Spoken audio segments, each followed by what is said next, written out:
What if I told you that right now, an entire continent is being turned into a giant bargain bin for cheap imports? This is Kenya News Update today. Coming up, you'll discover why one professor is sounding the alarm that Africa is on the verge of becoming China's permanent dumping ground, and what this means for the future of Kenyan jobs and industry. Meet Professor Lloyd G. Adu Amo, an associate professor of political science at the University of Ghana, a leading voice in African political economy. And this week, he delivered a warning so stark it's shaking the halls of the Ghana Academy of Arts and Sciences. He says African leadership must pivot toward industrial self-reliance now or risk permanent relegation. But here's the twist. This isn't just about trade. It's about a relationship shifting from partnership to what he calls peonage and pawnage. For the professor, the burden of proof is now on Beijing. China must convince Africa its intentions are truly collaborative, not extractive, and African leaders must prioritize their citizens' interests above all. He delivered this warning at the prestigious J.B. Dankwa Memorial Lecture. The theme? Africa-China relations, partnerships, peonage, pawnage, and possibilities. That word pawnage is key. It highlights a specific fear among scholars that African infrastructure and resources are being used as collateral for Chinese loans the continent may struggle to repay. Think about the stalls from Accra to Nairobi, dominated by Chinese products, while African manufacturing remains dangerously stunted. And here's what nobody's talking about: the global economic upheaval.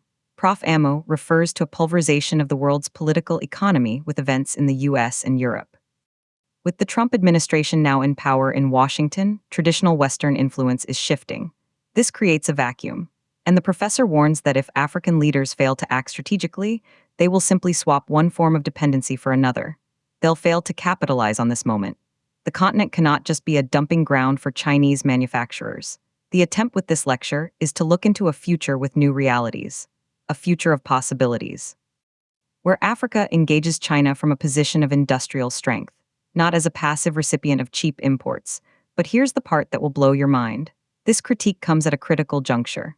The weak industrial base across Africa means local manufacturing simply cannot compete with the sheer volume of low-cost Chinese goods flooding the market.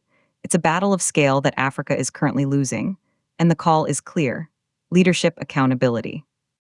A demand for African negotiators to understand that the question at stake is the interest of the masses of people of Africa. The implications are massive. Some see Chinese investment as a necessary boost for development. Others see a debt trap and the death of local industry. The controversy is real, but the unanswered question remains: can Africa build its industrial muscle fast enough to avoid becoming a permanent pawn in a global game? Do you think Kenya and Africa should double down on manufacturing to compete with China, or is the trade relationship beneficial as it is? Drop your take in the comments. Subscribe to Kenya News Update today for more breaking international news.